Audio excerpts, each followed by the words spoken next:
Assalamualaikum warahmatullahi wabarakatuh. Alhamdulillahirabbil alamin wassalatu wassalamu ala asrofil anbiya'i wal mursalin wa ala alihi washabihi ajmain.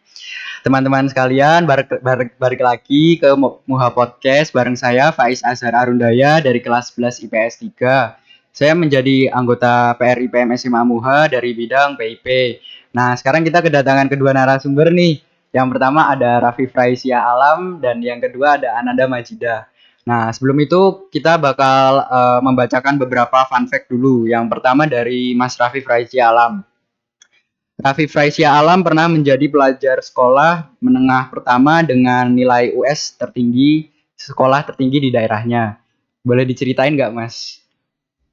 Ya, jadi kan itu kalau kita SMP kan ada dua ya, ada US sama UN. Nah, alhamdulillah waktu itu dapat US tertinggi gitu, dapat piala dari Dapat piala. itunya. Oke. Terus yang kedua, Raffi Fraisia Alam sebelum menjadi ketua PRIPM SMA Muha pernah menjadi anggota bidang perkaderan. Yang ketiga, Raffi Fraisia Alam pernah menjadi ketua umum periode 2018-2019. Yang keempat, Raffi Fraisia Alam adalah anggota pimpinan daerah IPM bidang organisasi. Terus yang kelima, sekarang kuliah di GM nih. Boleh ceritain nggak nih fakultasnya, jurusannya? Ya, alhamdulillah sekarang kuliah di GM ya, jurusan Teknologi Hasil Perikanan, fakultasnya pertanian. Ya, itu boleh diceritain nggak sih ngapain aja? Oh iya, kalau lebih tepatnya kalau Teknologi Hasil Perikanan tuh kita mempelajari tentang pasca panen tentang hasil perikanan tersebut. Tentunya banyak orang yang bilang kan kalau perikanan tuh berkutat dengan ikan saja, tetapi tidak. Kita juga belajar tentang alga, terus tumbuhan laut, dan pokoknya hasil perairan lah, nggak cuma berkutat di ikan aja gitu. Sumber airan. Terus sekarang kita ke narasumber kedua nih dari fun fact-nya Mbak Ananda Majidah. Yang pertama, Ananda Majidah pernah menjadi wakil ketua PMR di sekolah SMP-nya di Pangkalan Bun. Ya, boleh diceritain nggak tuh ngapain aja? jadi kalau dulu SMP itu nggak sekompleks SMA kan, maksudnya PMR-nya gitu. Jadi sebenarnya dulu tuh lebih ke kalau misalnya ada kegiatan ekskul, kita yang ngajakin atau yang mandu gitu kan, kita ada pelatihannya dulu sebelum itu. Nah, setelah itu kita yang ngajarin nih ke adik-adik kelas yang lainnya gitu. Gitu. Terus yang kedua, Ananda Majidah pernah menjadi ketua PR IPM SMA Muhammadiyah 2 Yogyakarta periode 2017-2018. Terus yang ketiga, sebelum menjadi ketua umum, beliau pernah menjadi anggota bidang KDI. Ya, betul. Terus yang keempat, sekarang berkuliah di Universitas Ahmad Dahlan. Nah, betul. Boleh diceritain nggak nih jurusan apa sama fakultas apa? Oke, sekarang jurusan farmasi, Fakultas Farmasi Ahmad Dahlan gitu. Fakultas Farmasi. Oke, sekarang kita balik ke topiknya nih tentang IPM nih. Oke, mungkin dari Mas Rafif dulu ya. Bisa diceritain nggak sebelum jadi ketua PR IPM SMA Muha dulu menjadi anggota apa nih? Iya, sebelum saya jadi ketua PR IPM SMA Muha itu saya dulu di bidang perkaderan. Nah, itu kan tugasnya lebih kita ngajak teman-teman untuk ke apa ya, menjadi penjagaan organisasi lah lebih tepatnya kayak gitu. Terus di sana juga kita belajar tentang perkaderan nih, teman-teman yang memiliki jiwa-jiwa kepemimpinan, terus yang ada potensi kita ajak untuk berdinamika bersama di Taruna Melati. Kan kalau kita SMA ada namanya Taruna Melati 1. Nah, dari situ kita bisa ngeliat nih potensi teman-teman yang punya kepemimpinan, kita arahin kemana kayak gitu. Kalau misalnya dia masih ingin lanjut di IPM, nanti ada tingkatan Taruna Melati 1, 2, 3, dan seterusnya kayak gitu. Lebih ke perkaderan tuh lebih kayak gimana kalau bahasa ininya sih kayak memanusiakan manusia lah kayak gitu. Gitu ya. Terus mungkin dari Mbak Ananda Majidah nih, boleh diceritain gak nih sebelum jadi ketua PRIPM, jadi anggota bidang KDI, nah itu ngapain aja sih? KDI kan kajian dakwah Islam. Jadi kita dulu itu ini ada proker-prokernya tuh bikin ngaji gitu kan, ngaji sebelum rapat biasanya dulu itu. Terus abis itu kita ada pengajian rutin. Ngajian rutin itu biasanya setiap hari Jumat. Nah itu dulu buat pimpinan doang. Terus merambah kerjasama sama BMH. Nah habis itu setelah itu kita ada dulu namanya Dakwah Street. Dakwah Street itu bareng sama KDI sekota Jogja. Terus itu kita ngangkat isu-isu misalnya kayak Valentine's Day. Terus abis itu angkat apa lagi ya? Pokoknya yang bertentangan sama Islam gitu lah intinya. Maksudnya dihalalkan di masyarakat tapi sebenarnya salah gitu. Terus kita keliling tuh dulu di 0 km ininya, sosialisasinya gitu. Sosialisasi. Oke, terus balik lagi nih ke Mas Rafif. Mungkin ada nggak sih kayak keluh kesahnya dulu di anggota perkaderan gitu? Waduh, kalau kesah ini ada ketua saya nih di sini. Dulu Mbak Majid ketua saya waktu saya masih jadi anggota. Iya. Sebenarnya kalau di perkaderan sih lebih nggak ada, kalau menurut saya sendiri nggak ada kalau kesahnya. Ya kayak emang kami itu ada berapa ya? Bertujuh kalau nggak salah, satu bidang.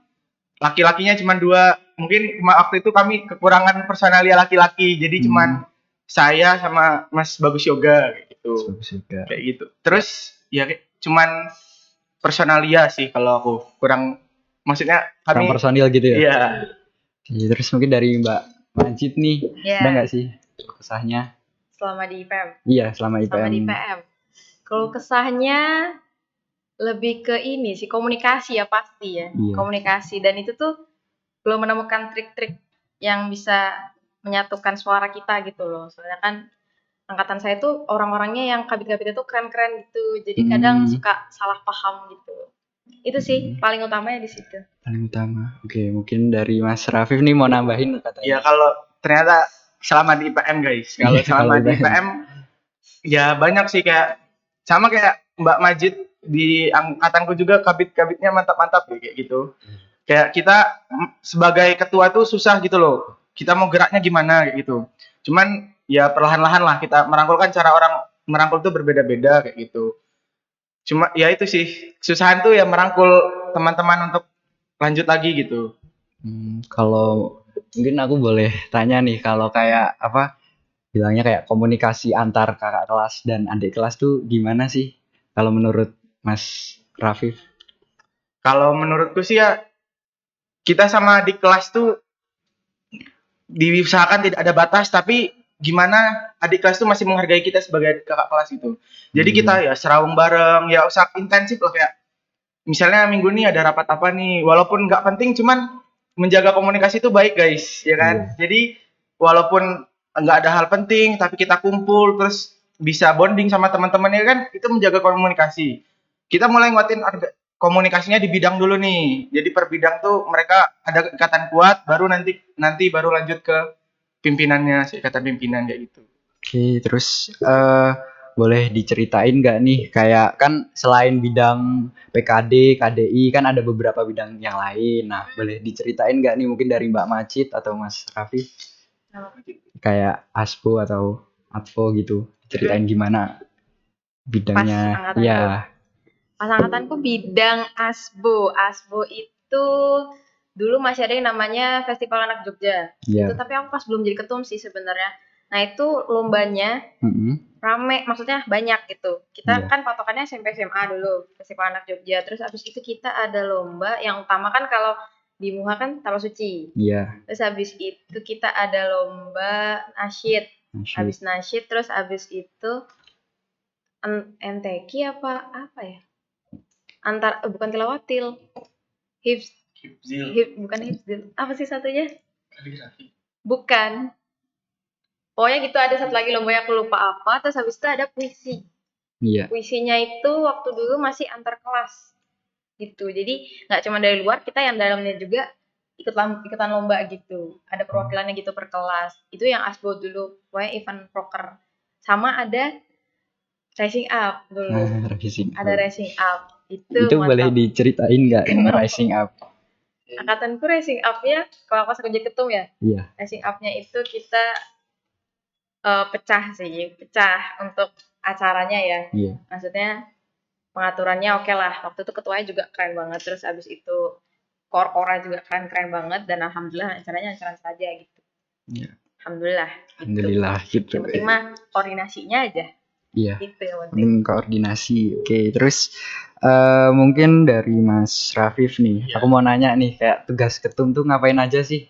Sebelum tugas ketum tuh aku mau jawab yang tadi, Iya, yang yang tadi dulu. bidang-bidang kan. Iya. Kalau di periodeku itu pertama kami tuh ada namanya sosialisasi adiwiyata. Kenapa kami ngadain itu? Karena sekolah kita kan dicanangkan untuk menjadi sekolah adiwiyata. Nah, adiwiyata itu lebih ke apa?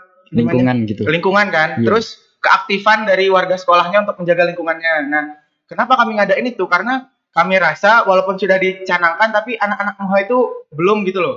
Belum untuk melaksanakan. Nah, jadi itu dilaksanakan oleh bidang PIP waktu itu.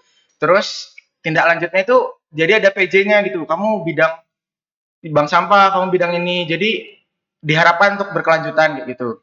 Terus kalau untuk pentas seni dan lomba.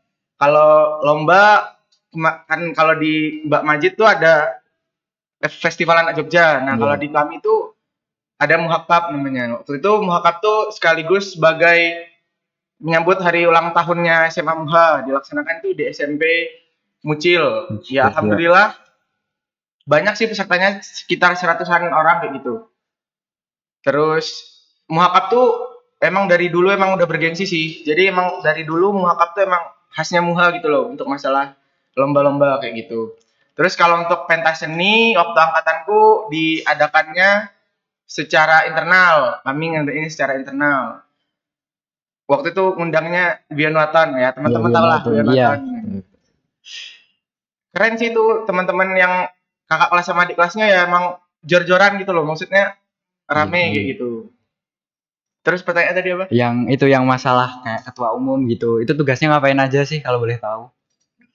Kalau ketua umum sih banyak ya tugasnya. Cuman aku sih ngerucutinnya ke gimana dia bisa ngatur teman-temannya. Kan kita dalam organisasi punya visi yang sama, punya tujuan sama, tapi cara pikir teman-temannya berbeda-beda kan. Tentunya kita harus bisa nih dari pola pikir yang berbeda-beda itu kita bisa nentuin gimana nih kita mau ngebawa organisasi ini maju ke depan kayak gitu. Lebih tepatnya kayak kita ngarahin teman-teman yang lain kayak gitu. Mungkin selama perjalanan tuh ya ada 1-2 yang tidak terangkul, cuman sebagai ketua umum ya saya tuh selalu mencoba untuk merangkul teman-teman dengan cara yang berbeda-beda kayak gitu. Karena setiap orang tuh punya cara pendekatan yang berbeda-beda kayak gitu. Nggak bisa disamaratain gitu sih kalau dari aku. Kalau dari Mbak Majid mungkin? Kalau dari aku ya, ketua umum tugasnya tuh yang paling utama sih tanggung jawab. Soalnya kan tanggung jawab beberapa kepala pimpinan ininya kan, kabitnya. Nah, kalau aku semaksimal mungkin kabit itu sebagai penggantiku di bidang. Nah, jadi kalau di aku sistemnya adalah mereka mengatur sendiri bidangnya, gimana cara untuk mengolahnya. Nanti kalau untuk laporan kawan-kawan baru ke aku gitu loh. Kalau misalnya mau komunikasi per bidang juga nggak apa-apa gitu. Tapi diutamakan adalah mereka bisa memimpin sendiri bidang-bidangnya, soalnya kan banyak. Kalau aku sendiri yang masuk atau misalnya kalau itu terlalu ikut campur, takutnya nggak enak gitu loh, atau mereka nggak sesuai gitu. Mereka kan punya pola kepemimpinan sendiri gitu. Jadi dibebasin aja ke ketua bidangnya gitu kalau aku. Terus aku ada tambahan nih. Iya, boleh. Sama aku ngerasa semenjak dari periodenya Mbak Majid sama periode aku ini, kami lebih ngajak adik kelas tuh loh untuk pergi nih delegasi kemana, kamu pergi nih jadi delegasi kemana. Karena kepemimpinan itu kan pasti akan berlanjut, nggak mungkin berhenti di kita aja gitu. Jadi teman-teman tuh harus menyiapkan siapa yang mau jadi penggantinya kayak gitu. Iya, benar. Jadi kalau ada acara dari PDIPM misalnya, ada dari FKPO, coba dong tolong adik kelasnya yang diajak gitu. Ataupun dari yang kecil sih. Kayak misalnya kan kalau kita ada sesuatu di MUHA itu ada penggalangan dana kan. Kalau misalnya dikasih ke kakak kelas terus kan nggak bakal berjalan, adik-adiknya nggak bakal berani kan. Udah kakak aja misalnya, mas aja, mbak aja. Nah gimana kita ngatur adik-adik itu biar berani gitu loh. Bukan maksudnya menyuruh ya, tapi kita kayak kamu mencoba kayak gitu. Terus kan biasanya kan kayak di rapat gitu kan kayak ada yang setuju sama nggak setuju nih. Nah biar nengahinnya gimana nih? Mungkin dari Mbak Majid. Kalau aku pasti ya musyawarah dulu kita. Kan misalnya ada permasalahan apa gitu. Kita pasti musyawarah dulu. Terus nanti ditanyakan pendapatnya tuh masing-masing, ada yang setuju apa enggak, terus dikasih alasannya kenapa. Iya kan? Terus kalau misalnya menurut forum itu tidak logis ya harus dipertanya, ini aku beri ini lagi masukan lagi, maksudnya dijelasin lagi gambarannya gitu loh, ini kayak gini. Terus nanti kalau misalnya dia masih nggak setuju, tanya bagian mana yang nggak setuju gitu. Sebenarnya bukan kalau misalnya, tapi jarang ya kalau setengah-setengah gitu, maksudnya setengah setuju, setengah enggak tuh jarang, paling beberapa orang doang gitu. Tapi kan nggak enak juga ya. Jadi Iya, akhirnya saya menanyakan kembali gitu, ini gimana enaknya, maksudnya kamu kenapa gitu. Lebih ke personalnya sih kalau udah sisa 2 orang, 3 orang gitu. Kalau setengah-setengah jarang sih. ya. Gitu. Kalau di periode Mungkin aku mau nanya nih buat Mas Rafif nih. Kan biasanya kan kayak IPM kan sering dinyinyirin sama kayak alumni, kakak kelas. Nah, itu gimana sih caranya biar apa kayak seimbang gitu, nggak terlalu dinyinyirin atau gimana? Itu mungkin dari Mas Rafif. Cukup berat ya Iya, pertanyaannya, cukup berat. iya cukup berat. Ya, setiap yang kita lakuin baik itu pasti ada yang nggak suka misalnya. Iya. Nah, gimana sih kalau caranya biar nyinyirin tuh? Kalau di periodeku sih lebih kayak yaudah kita lewatin aja gitu loh. Selama kita berlakunya baik, ngapa? Kan itu cuman orang-orang ngomong aja kan, kayak Iya. aduh ngapain sih ngadain acara ini kayak gini Iya. kayak gini. Tapi kita lihat terus aja, pasti kan acara itu ada impactnya untuk mereka kayak gitu. Khususnya untuk SMA Muha gitu lah. Jadi ibarat itulah peribahasa kalau anjing menggonggong tuh kafilah itu berlalu aja kayak gitu. Iya.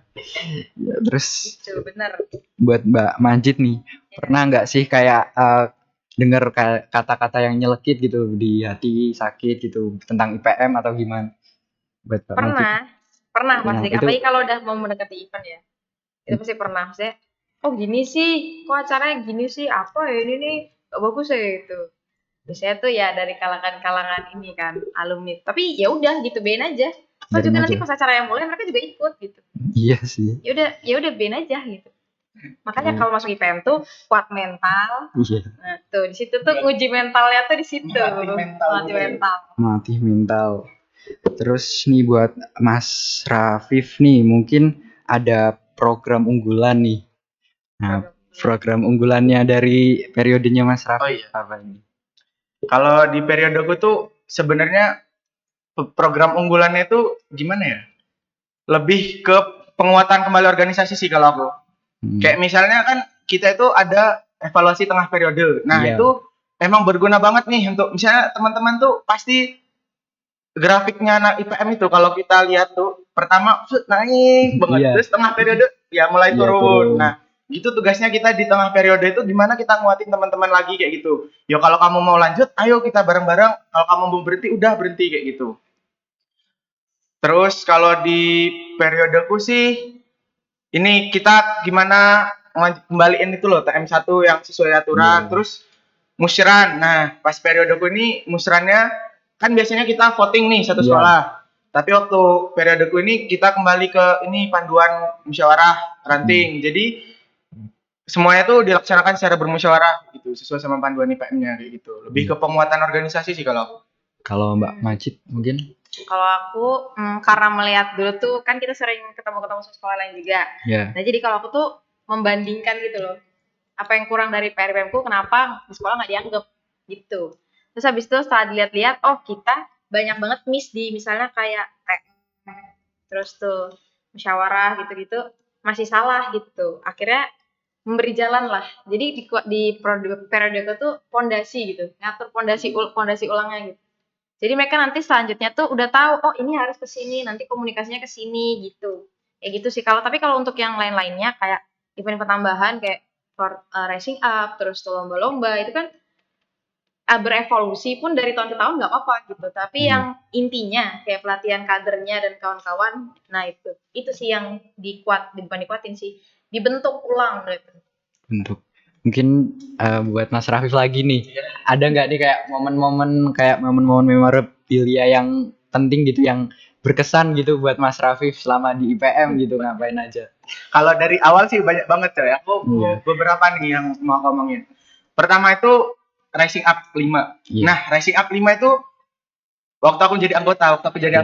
Nah, di Rising Up 5 itu kayak gimana nih kita sama teman-teman, sama kakak kelas tuh ngerancang suatu event. Terus gimana susah payahnya pasti di akhir itu terbalas itu momen sih. Terus kalau IPM tuh pasti Fortasi itu banyak nih kenangannya. kalau waktu jadi anggota dan jadi ketua itu banyak banget. Misal kalau waktu aku jadi anggota itu pasti ada survei kan. Iya. Nah, kalau survei itu aku pernah nggak ketanjak mobilnya waktu itu sama beberapa panitia waktu tempat survei.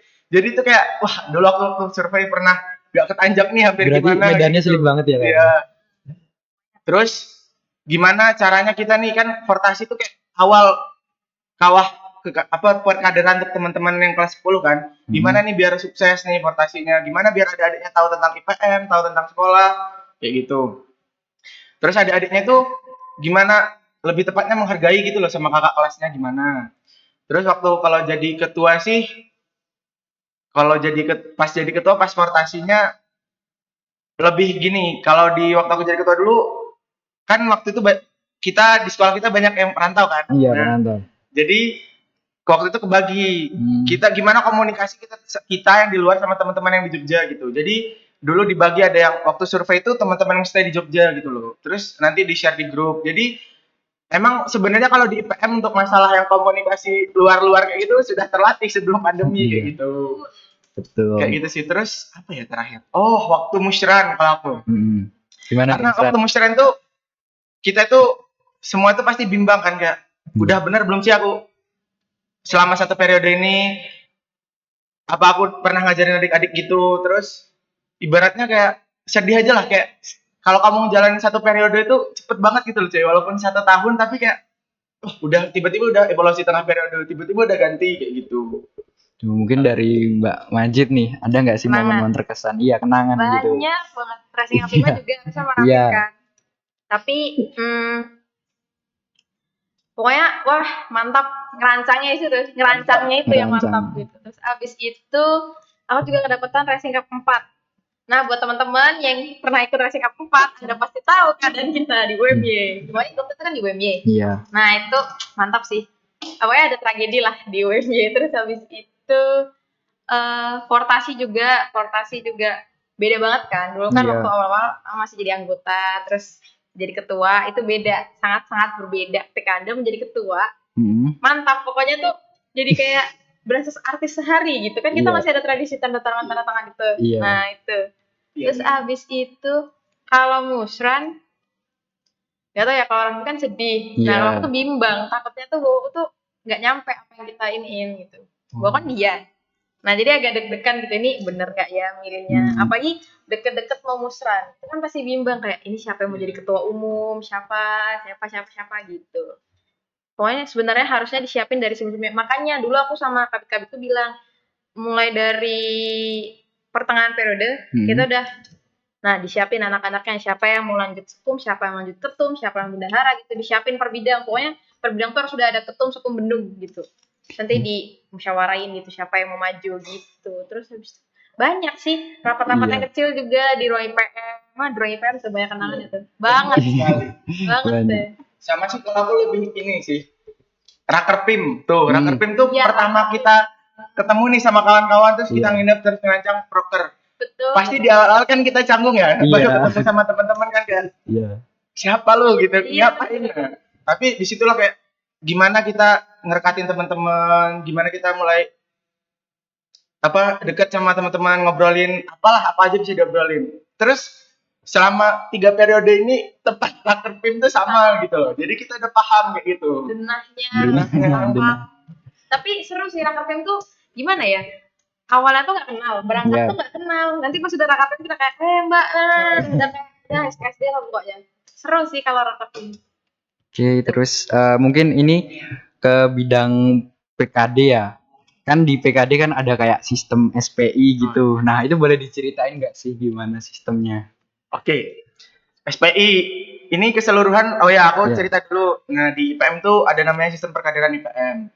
Nah, sekarang kita itu namanya SPI kuning kan. Nah, kalau untuk SPI kalau implementasi secara langsung di ranting tuh ya perlahan lah, nggak bisa langsung set gitu karena kita kan memang timbul dari berbagai latar belakang, jadi nggak bisa gitu loh satu latar belakang kita gabungin. Nah, di SPI kuning ini lebih ke kreatif kolaboratif kan, emang kita sebagai pelajar emang harus kreatif dan juga kolaboratif merangkul sesama kayak gitu. Jadi lebih ke gimana kita mengkolaborasikan teman-teman lain gitu di SPI ini kayak gitu. sih. Gitu sih. Ya terus apa lagi ya? Mungkin bisa diceritain nggak sih kayak gimana sih menurut kalian kayak adik kelas tuh? Iya, adik kelas. Siapa dulu? Mungkin ya Mbak Majid gantian dulu aja. Adik kelas. Kenapa Iya. adik kelas? Ya kan biasanya kan ada yang kayak nggak say hello atau gimana gitu. Oh, Gitu sih. itu pasti akan sering ditemui Iya. ya. Kita tuh melihat adik kelas kan wajah baru. Mm-mm. Terus habis itu karakternya juga baru, Iya. gitu kan. Sebenarnya nggak ada tradisi-tradisi apa sih di Muha, biasa aja gitu. Kalau aku ya biasa aja. Maksudnya Biasa aja. kalau asal deportasi dia nggak aneh-aneh, Mm-mm. yang apa-ngapain, Anda ikuti deportasi dengan baik, selamat. Selamat hidup Anda. Tapi kalau untuk yang lain-lainnya nggak terlalu ngurusin sih. Maksudnya ya udah biarin aja. Kecuali udah masuk IPM ya. Nah, Iya. baru. Mas Rafif gimana bisa ceritain? Ya sama sih kalau misalnya di kehidupan sekolah biasa ya. Kalau aku sih ya terserah dia punya kehidupan sendiri, aku juga punya sendiri. Cuman kalau udah dia masuk ke IPM gitu, ya setidaknya say hello lah kayak. Karena gimana ya, kita mau komunikasi, tapi kalau di kehidupan nyata kita kayak acuh tak acuh kan aneh kan. Masa di kehidupan nyata kita nggak tegur-teguran, terus ini apa, nggak pas di organisasi kayak deket banget gitu kan. Nah kayak gitu sih. Kayak misalnya kalau di periode itu aku sama sekumku ini nggak pernah follow-followan IG coba. Karena buat kami itu apa gitu loh. Karena setiap hari udah ketemu kayak gitu. Tapi kalau untuk ya di kelas kayak gitu ya, kalau dia di IPM ya usahakan lah untuk say hello kan, biar erat gitu. Sama jangan sungkan juga sih sama kita. Soalnya kita juga bingung gitu loh. Kami mau dekat Mau deket gimana, dia diem aja. Oke, mungkin cukup sekian ya untuk pengalaman dan share-nya dari Mas Rafif dan Mbak Majid. Ya, terima kasih banget ya udah bisa hadir ke Muha Podcast ini. Mungkin ada kayak apa kayak quotes gitu, mungkin kata-kata mutiara buat adik. Siapa nih? Mungkin dari Rafif dulu, Mas Rafif dulu. Oh ya, untuk adik-adik tuh jangan takut kalau mau masuk IPM. IPM sama prestasi tuh saling berjalan lurus kayak gitu. Kenapa aku bisa bilang kayak gitu? Banyak nih contoh di IPM yang dia juga berprestasi. Di angkatannya Mbak Majid ada Mas Bagus Yoga, dia juara tapak suci dan kegiatan non akademik. Terus ada Mbak Rindiani, Mbak Ria, banyak figur-figur dia organisasi tapi prestasinya tetap jalan kayak gitu. Terus kalau di periodeku ada dia paralel 2 dan 3, dia masih 2 dan 3 IPA dan paralel IPS juga. Dia masih di IPM kayak gitu. Karena emang kita tuh butuh tuh organisasi, karena hard skill itu nggak dibutuhin aja, tapi ada soft skill yang untuk mendukung kita untuk kedepannya. Gimana cara kita public speaking, gimana cara kita memimpin teman-teman, karena soft skill tuh pasti akan berguna untuk teman-teman kedepannya sih kayak gitu. Iya. Mungkin dari Mbak Majid. Sama sih sebenarnya nambahin Rafif. Jangan pernah takut untuk masuk organisasi. Jangan ngejudge dulu di awal. Biasanya kan anak-anak tuh kayak, aduh nggak mau nih ikut IPM, kayaknya nanti sekolahku terganggu gini-gini. Sebenarnya enggak sih, kita kan nyimbangin juga sama jadwalnya dia gitu. Dan sekarang kalau di IPM itu udah nggak boleh lagi rapat di jam pelajaran gitu. Jadi kan tidak akan terganggu gitu. Menurutku pulang sekolah kan bisa gitu kita rapat mah enak gitu, santai. Di IPM tuh santai, nggak sepanang-sepanang, nggak kayak nggak ngapa-ngapain gitu, nggak dipikirin kayak yang lain-lain gitu kan. Santai. Iya. Asal nggak aneh-aneh aja niat masuk IPM-nya. Udah gitu aja. Ya. Itu sih. Jadi terima kasih banget buat Mas Rafif dan juga Mbak Majid telah mengisi waktu di Muha Podcast ini. Mungkin bila ada kata salah kata mohon dimaafkan dan tunggu episode selanjutnya. Dan jangan lupa ya untuk komen, like, dan subscribe ya. Siap dan wassalamualaikum warahmatullahi wabarakatuh. Waalaikumsalam warahmatullahi wabarakatuh. Alhamdulillah.